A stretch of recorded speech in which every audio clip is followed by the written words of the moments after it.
ऋषि बोले, प्राचीन समय में शुंभ निशुंभ दोनों असुरों ने बल के मद में आकर इंद्र का त्रिलोकी का राज्य और यज्ञों के भाग छीन लिए। उन्हीं दोनों ने सूर्य, चंद्रमा, कुबेर और वरुण का अधिकार पा लिया। वायु एवं अग्नि का काम भी वे ही करने लगे। देवताओं को तो अपमानित, पराजित एवं राज्य भ्रष्ट करके स्वर्ग से निकाल दिया। जिनके अधिकार उन दो असुरों ने छीन लिए थे, वे सभी पराजित देवता अपराजिता देवी का स्मरण करने लगे कि उस देवी ने तो हमें वर दिया हुआ है कि आपत्ति काल में मेरा स्मरण करने पर तुम्हारे महान संकट तत्क्षण में दूर कर दूंगी। यही वर विचार कर पर्वतराज हिमालय पर सभी देवता पहुँचे। वहाँ भगवती की स्तुति करने लगे। देवता बोले, देवी एवं महादेवी को नमस्कार हो, शिवा को सदा नमस्कार हो, प्रकृति भद्रा को नमस्कार हो। हम सनियम उस भगवती को प्रणाम करते हैं। रुद्र रूपा को नमस्कार, नित्य स्वरूपा गौरी धात्री को नमो नमः,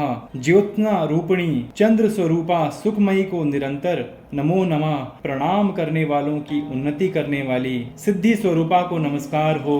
दैत्यों की लक्ष्मी, राज्य लक्ष्मी, शंकर पत्नी माताजी को नमो नमः हो। दुर्गा संकट से पार कराने वाली दुर्गपारा, सार रूप सारा, सर्वकारिणी खयाति कृष्णा ध्रुमा देवी को निरंतर नमस्कार हो। अत्यंत सुंदर एवं अत्यंत भयंकर रूप उस देवी को बार बार प्रणाम हो। जगत की प्रतिष्ठा रूपा कृति देवी को नमः नमः हो। जो देवी सभी प्राणियों में चेतना कही जाती है, उसे नमस्कार, उसे नमस्कार, उसे बार बार नमस्कार हो। जो देवी सभी प्राणियों में निद्रा रूप से कही गई है, उसे नमस्कार, उसे बार बार नमस्कार हो। जो देवी सभी जंतुओं में शुद्धा और छाया रूप से स्थित है, उसे नमस्कार, उसे बार बार नमस्कार हो। जो देवी प्राणियों में क्षमा, शक्ति तथा तृष्णा रूप से स्थित है, उसे नमस्कार, उसे नमस्कार, उसे बार बार नमस्कार हो।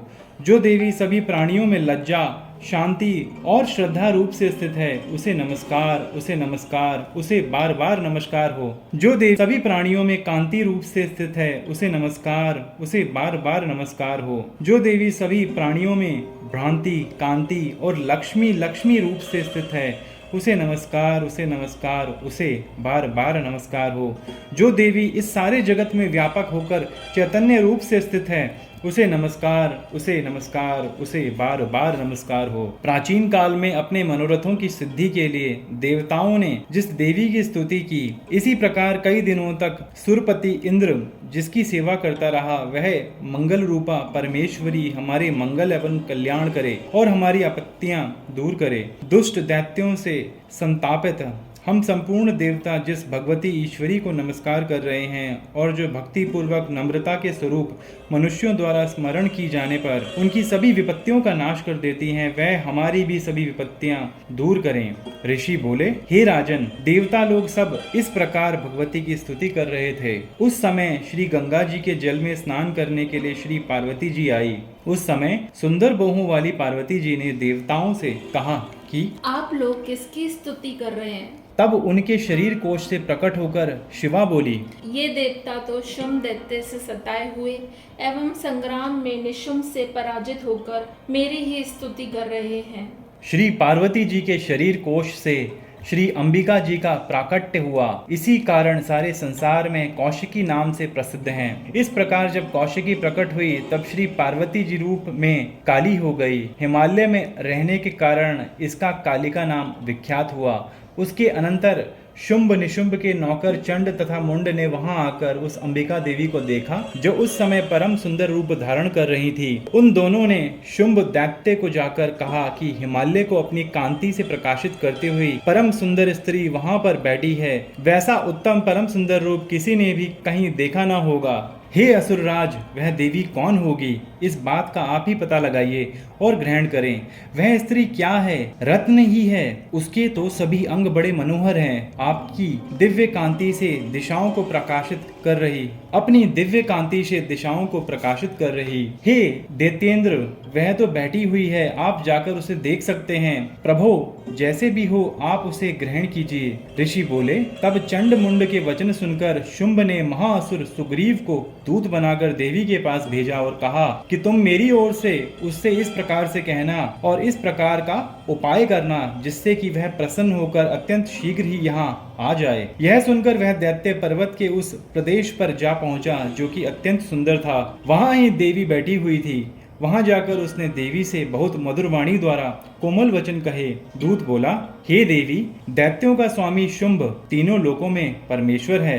मैं उसका दूत हूँ। आपके पास उसने भेजा है। मैं यहाँ हूँ। सभी देव जातियों में कोई भी ऐसा देवता नहीं जो इसकी आज्ञा ना मानता हो। उसने सभी देवता परास्त कर दिए हैं। अब आपके लिए उसका जो संदेश है वह मुझसे सुनिए। उसने कहा, सारी त्रिलोकी मेरी हो चुकी है। सभी देवता मेरे अधीन हैं। सभी यज्ञ भाग पृथक पृथक करके मैं ही पा रहा हूँ। त्रिलोकी भर में उत्तम सभी रत्न मेरे अधीन हो चुके हैं।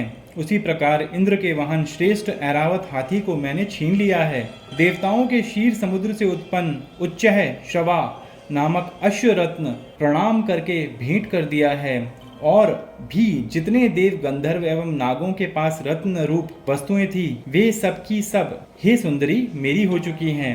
हे देवी, अब हम तुमको स्त्रियों में एक रत्न मान रहे हैं। इस कारण अब आपको भी हमारे पास आ जाना चाहिए क्योंकि हम तो रत्न के भोक्ता हैं। अब तुम्हारी इच्छा है कि मुझे अथवा मेरे पराक्रमी भ्राता निशुंभ को इन दोनों में से किसी एक को वर लो क्योंकि तुम रत्न रूप हो। मेरे साथ विवाह कर लेने से तुम्हें अतुल ऐश्वर्य प्राप्त होगा। यह अपनी बुद्धि द्वारा सोच लें, फिर मेरे साथ विवाह कर लें। ऋषि बोले, जब इस प्रकार देवी से दूत ने कहा तब वह जगत को धारण करने वाली भगवती देवी जी गंभीर होकर मंद मुस्कान करके बोली, हे दूत, तुमने जो कुछ कहा वह सत्य है, मिथ्या कुछ भी नहीं। इसमें संदेह नहीं कि शुंभ त्रिलोकी का स्वामी है और निशुंभ भी वैसा ही है, परंतु मैंने भी प्रतिज्ञा की हुई है। उसे किस प्रकार से मिथ्या करूं? प्रतिज्ञा इस प्रकार से है कि जो मुझे युद्ध में जीत ले एवं मेरा अभिमान तोड़ दे और संसार में मेरे समान बलधारी हो वह मेरा भर्ता हो सकता है। शुंभ आए अथवा महाअसुर निशुंभ आ जाए, मुझे जीतकर मेरा शीघ्रता से पाणी ग्रहण करे। दूत बोला, हे देवी, तुम्हें अभिमान है जो इस प्रकार की बातें मेरे सामने कर रही हो। कहो भला त्रिलोकी में ऐसा कौन सा पुरुष है जो शुंभ निशुंभ का सामना कर सके? सारे देवता तो दूसरे दैत्यों का सामना भी नहीं कर सकते। तू तो स्त्री है, फिर अकेली है। युद्ध भूमि में इंदादिक सभी देवता जिन शुंभ आदि दैत्यों के सामने न ठहर सके, भला तू स्त्री होते हुए उनका सामना कैसे कर सकेगी? इसी तरह चले चलने से तुम्हारी प्रतिष्ठा होगी, अन्यथा जब वे तुम्हारे केश पकड़कर घसीटते ले जाएंगे तो तुम्हारा गौरव नष्ट हो जाएगा। देवी बोली, हे दूत, इसमें कोई संशय नहीं कि शुंभ बलवान है और निशुंभ भी पराक्रमी है, पर मैं क्या करूं? प्रतिज्ञा करने से पहले मैंने ये बात नहीं सोची थी। अब तो तुम जाकर असुर राज को मेरी ये बात कह दो, फिर उसे जो उचित दिखाई दे वे वही करें।